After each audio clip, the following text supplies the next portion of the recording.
Well, welcome back, everyone. This is our August 2023 session, and I don't know if you can believe it, but we have been doing this now for 3 years officially. This officially started in September 2020 as a reaction to, I think this is kind of a big thing. I think people in education were looking for something else to do besides necessarily being in the classroom in 2020. So 3 years in, and I have to say, it's August 1st. And if you have been a teacher in the past, once that calendar flips to August, there's a certain sense of, oh my gosh, no, not yet.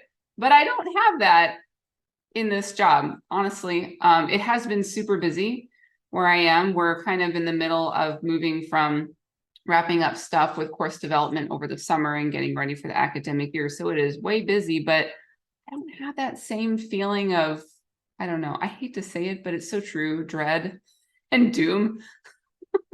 So it's been nice. I look forward to August now in a different way than I used to. My name is Sharon Chaden Glass. I'm so very happy that you're here today, and I am happy to bring you two new guest speakers.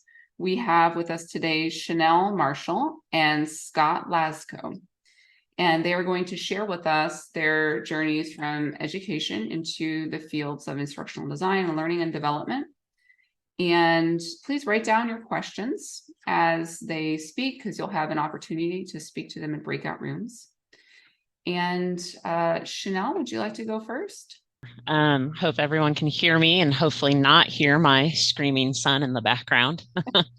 So I do want to mention real quick that on the agenda for tonight, it says I am with Peelworks Foundation. I'm actually no longer there. I'm an instructional designer now with Butler Community College here in Kansas. And so just wanted to mention that real quick. So how I got into that role. I taught high school English for the last 6 years. But it was the last couple years that I kind of felt ready for something else, something different out of the classroom, but still maybe within the realm of education or related to education. But I wasn't sure what was out there that I would be interested in or that I could do. And so then it was about a year ago, I came across instructional design, began looking into it, researching it, and realized that it kind of had all of the parts I loved about teaching, but not have to be in the classroom necessarily anymore. So I just kind of dove in, began building a portfolio, networking, and then applied to jobs. And so that was about an 8-month journey before I landed the instructional design job that I have now. And so, so then what I do, I'm involved with their online courses, ensuring accessibility, assisting faculty in the design and development for those courses. Some of our faculty, they're very much like, this is my baby, don't touch it. But then there's those that are like, I don't know what I'm doing, help. And so that's where I can kind of step in and say, I've got it, I can help you. And then there's some other things, involved in that. We look at workload for the courses. We have certain hours that, they should meet each semester for students. We look at learning strategies, how can we make sure that there's engagement in the course in an online environment, and things like that. So,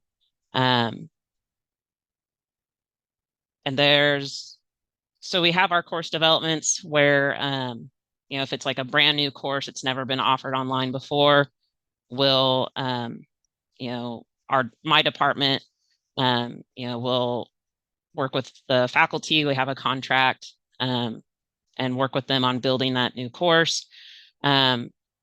We have some courses that, maybe they were previously offered online or they were old and hadn't been offered online for a while, that we kind of redesign, revamp to meet our standards that we have in place. And so we call that like a course transition. And then whatever current online courses we have, we do continual maintenance on those, making sure they're still up to date. If they've had any major changes, then, we might look at if that warrants a transition, because all of our online courses with our current process go through a quality assurance review process to make sure that they're accessible, they have good learning strategies, there's engagement for students, all those different standards that we have. So that's how I got into this role and what I do now. And so I've been enjoying it. I've been there for just under 2 months. So I'm still early in my career, but Nice. So it sounds like you and I probably do very similar work. We're both in a community college doing, when listening to you talk about it, I'm like, yeah, that's kind of what we do. There's a great range between I don't know what I'm doing and keep your hands off my course. So, definitely, definitely. I had to laugh when you said that. I was like, ooh, yeah, it's everywhere. Scott, I'm going to hand it off to you. Okay. Sounds good. Hi, everybody. My name's Scott. I've been an instructional designer now for 8 years in a technical sense, and 10 years and 8 months in the non-technical sense.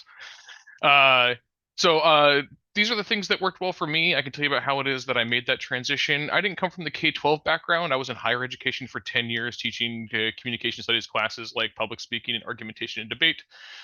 Winter session was over and it was time to get back into the classroom, and I said, I don't want to do this anymore. So it took me 1 year to be able to fully transition, and I did everything under the sun as part of that journey, from interning to taking on consultation work to doing a boot camp to reading way too many books to buying way too many programs way too early. And so I did a little bit of everything. The things that worked for me may not work for you. And I think that the thing that I probably would, number one piece of advice is figure out what specific thing that you actually want to do. The world of instructional design is really, really big. And it's kind of a catch-all term for all the things that we do. There's the back end of trying to actually do some of the things that you probably seen in other YouTube videos or reading about, like the ADDIE and the design process. And there's also the development side of things and really figuring out how to use Adobe Photoshop and After Effects and do the physical storyline based projects. And so what I always tell people is you got to figure out what specific skills you want to work on to be able to sell yourself to an employer. So part of my transition was, the first thing I did was really figure out what actually was instructional design. And that took more time than I thought that it would, because everyone wanted to give me a different answer. After trying to figure out what that was, I started to figure out where the best part to spend my time was. And that was trying to figure out some of the tools that were not being used.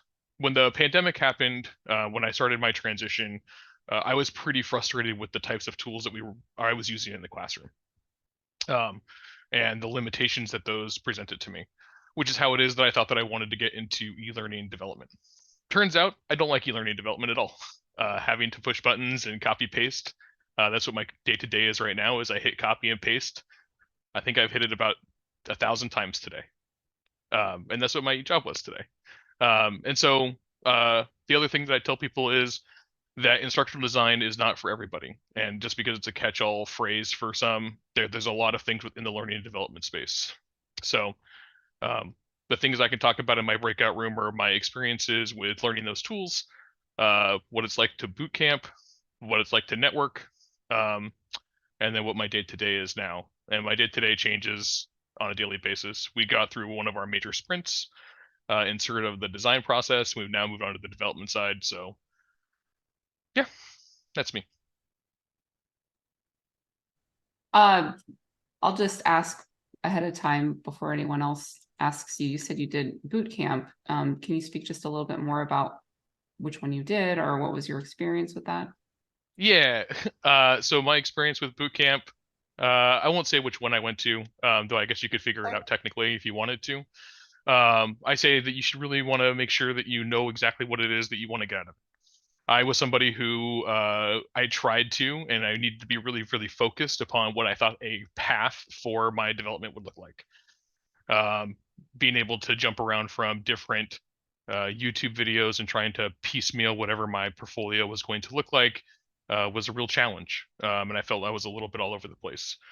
And so I ended up going with the boot camp route. And I think that knowing what I know now, I think there's probably more. I don't know if I would have done the boot camp route again. The boot camp does provide a really nice way to be able to find community learning. And I would encourage you all tonight, if you don't do anything else after today, which is to connect with each other on LinkedIn and actually network with one another. Not necessarily with us, even though you're more than welcome to, but finding a community of people who are also starting to transition, I think, is the major benefit of joining any kind of boot camp. I think that's really solid advice. Anytime you can do something with like a cohort and get some support for people going through the same process, it's super helpful. All right, we have so much time. Excellent. I can speak a little bit about what I do where I am in case we've never had the opportunity to talk. Right now, I work in the e-learning division at Sinclair Community College, and I work as an instructional designer. So on the team that creates the online FlexPace courses for our community college. We develop new courses. We also have a very long list of courses that we're revising and are in constant need of revision. And we're also in the middle of a big project for developing courses for prisons. So these courses offered to inmates need to be on their own server and not connected to the internet, which is fun. Like pulling in the internet into PDFs that have no web links, that are stripped of all their, it's insane, quite honestly, but it's a good cause for sure. So we're doing a lot of that kind of stuff. I've been making lots of documents accessible. What else has been going on? Oh, just putting out little fires. Something's wrong in my course. I don't know what happened. Help. So lots of that kind of stuff, because people are starting to look at their courses for fall and being like, I don't remember which course I was developing in, and then like going and figuring that out. It's all super fun stuff, and I work with a really great team of instructional designers, so I learn so much from them. The other thing that I do right now is I make videos for our our course where we put all our training materials for faculty. So I like teach people how to use the quizzes tool and teach people how to do this in discussions and, little tips and tricks like that. So that is what I do. I'm happy to talk about it more. If you are looking for someone who came from an TESOL background, teaching English to speakers of other languages, that was my previous teaching career before I moved into this field. All right, I think let's pause here and go to some breakout rooms.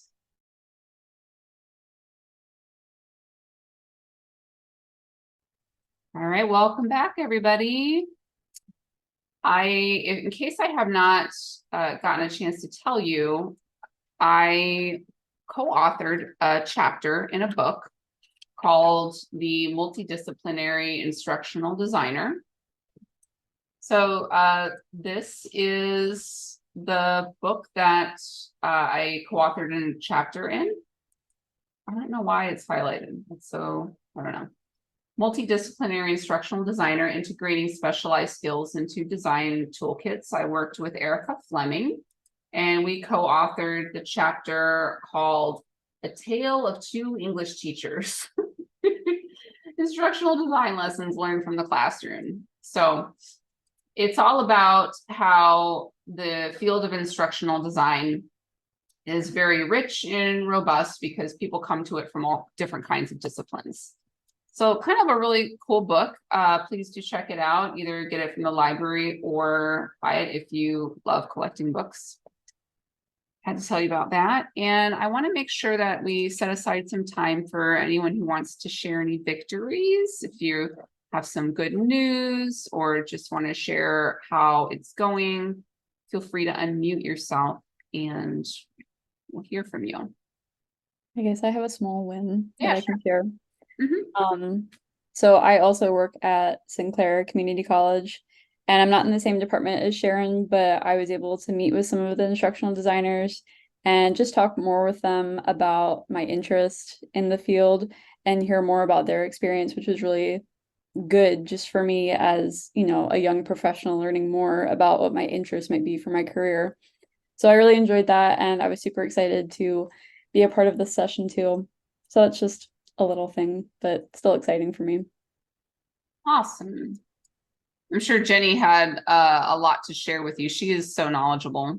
Yeah, she was great. We were talking a lot about different avenues you can take within instructional design. Mhm. And I was like, my gosh, there's just so much that's available. I didn't realize that it was such as big a field as it is. Yeah. So it was really good to hear more from her.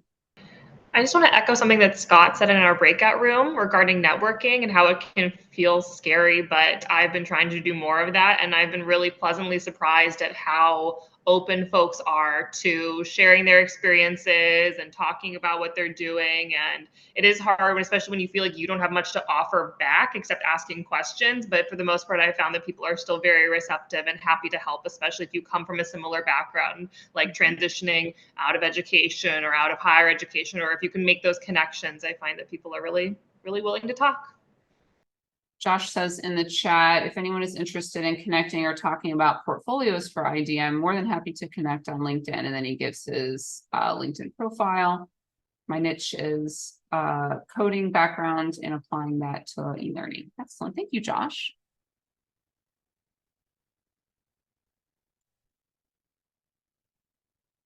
All right. Let's hear our questions.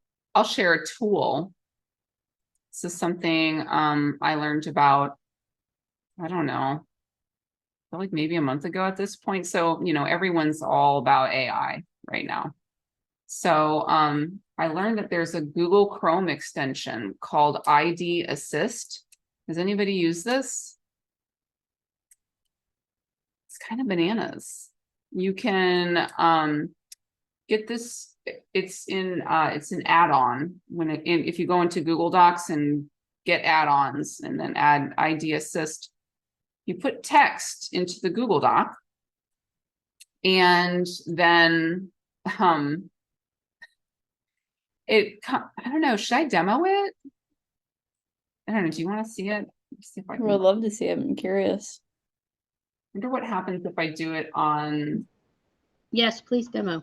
Please demo. Okay. Well, you got to ask a question so I can get it set up. Someone else has to take over so I can get it set up over here. Yes. Here's the scary part. I believe that one of the major companies that talk about the future of work said that 30% of tasks will be completed by AI. Yeah, believe it. And what does that mean for our workforce?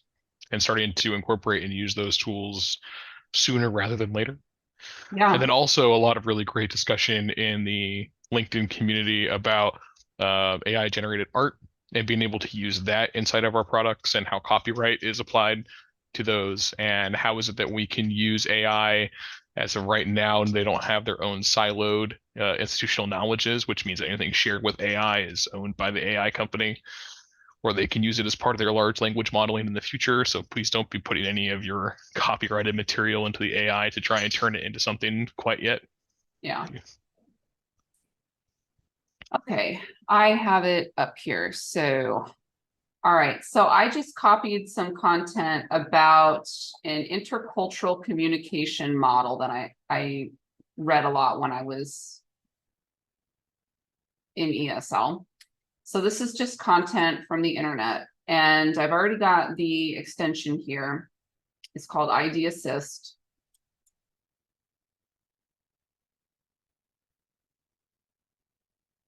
Now, fingers crossed, nothing breaks in the middle of this demo. Who knows? I'm just going to select all the content and let's see, a drop down menu. So I'm going to do maybe learning outcomes. Should we do that or should we summarize? Let's do learning outcomes. Let's see what see what happens here. This takes a little, like a minute, maybe not a whole minute to generate something here, but okay. And so it's a good starting place, just like Chat GPT. It's kind of a good starting place for thinking about what could be learning outcomes for this content. If you are not the subject matter expert, you may not necessarily know if these are decent learning objectives. But I think it's great for if you are the subject matter expert and you're just like, man, I don't want to sit here and think of all the learning outcomes for this. It can get you started. So I like that it even breaks it down into like Bloom's taxonomy, you know, like the very basic knowledge, and then we have comprehension and application. So that's super cool. You know, nice starting place. You can also highlight that same content and you can turn it into a video script. While it's working, one of my other favorite AI tools is to be able to do system simulations. So I forgot the name of the AI extension, but I'm sure you could find it yourself. But it will turn on a prompt so that all of your clicks are translated into written text as it is that you work through a system simulation online. That's cool. So yeah, here's our, for a 2 to 3 minute video, you want something to get you started on maybe you're going to do like a video for your class. And it's got some opening sentences, some ideas for what the visuals could be, more for a voiceover. And I read through it, I'm like, okay, it's some of it's pretty generic, but you could just pizzazz it up with your own style. So kind of cool. Yeah. Could save a lot of time if you're doing this kind of stuff very frequently. So that's what I had to share. Yes, please demo. Someone's gonna leave. Yep. Any questions for our last 9 minutes? Has anyone tried Midjourney? I have colleagues that really love Midjourney that have been using it for visuals. I have not used it yet though. Have you, Josh?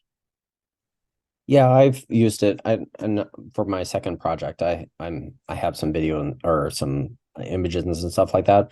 I find it to be a little frustrating though, because it takes skill just to get it to give you the image that you want, even with the prompts. So it takes a lot of fiddling with it. Okay. So you need to, it's not like you can just drop into it and come out immediately with a visual that you really like. It depends on what it is. I feel like Midjourney is better at certain types of images and certain types of pictures, but like I was trying to do a specific thing for a hydroponics scenario-based thing that I was trying to do, and it did not want to give me pictures for hydroponics. It just wanted to put plants in there. So I had to really kind of fiddle with it to do it. So Adobe Firefly, what does that say? It says Adobe Firefly is really good as long as you don't need people. Creates nightmare scenarios, like people with like 8 fingers and stuff like that. 3 legs, 2 heads, and then it randomly threw like a picture of a ghost behind a group, like on the wall. So it was like a face popping out. It was the most nightmarish thing I've ever seen in my life. Oh my God. Beautiful. So beautiful. Jared is going to be you're coming in September, right?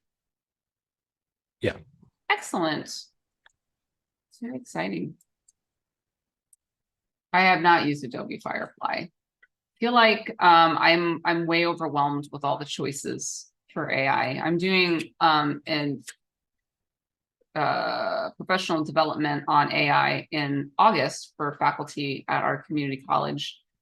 And I started putting some ideas together in February, and it's just basically like, just throw that out. Just just start making it 2 weeks before we actually give the presentation. I feel like everything just changes so quickly with it. Anything I made last February is totally irrelevant. So whatever. C'est la vie.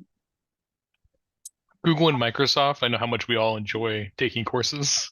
Google and Microsoft have free AI generative coursework that you can take right now as well, trying to get people more up to speed with using the technology and how quickly it goes. And the last thing I'll say on AI, because I'm also really interested in it, my LinkedIn is everyone talking about Synthesia right now.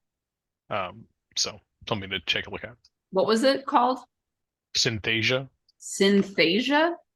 It's a way to be able to create AI avatars to be able to not have to have a talking head, but let the AI do the talking head. Synthesia.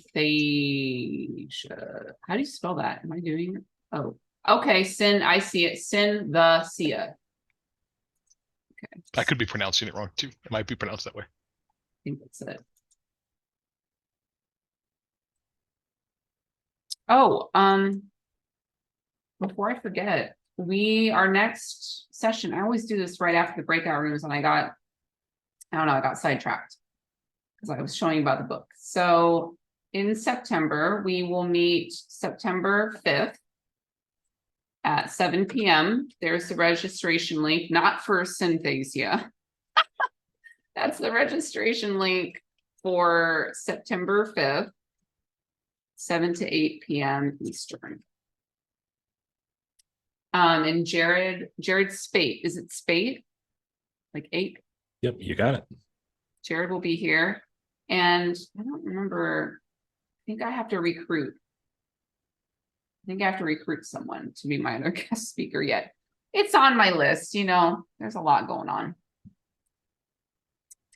All right, does anyone have any final questions? I put the feedback form in the chat if you want to share your feedback with me.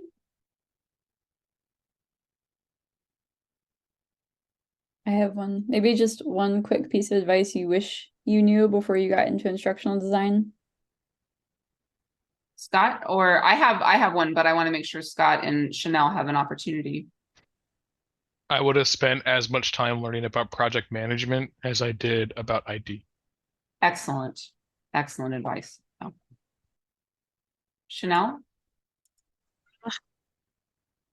Man, I honestly struggle coming up with things on the spot, but I guess for me personally, I was definitely kind of a perfectionist, and I really had to learn how to not be a perfectionist. That it's okay if especially if it's like the first draft of a course or something, and like it's not going to be perfect, and trying to spend forever trying to make one little thing super perfect is just it's time that could be better spent on something that maybe is a little more important than this one little small thing. So I guess that would be it for me, is learning to let go of the perfectionism.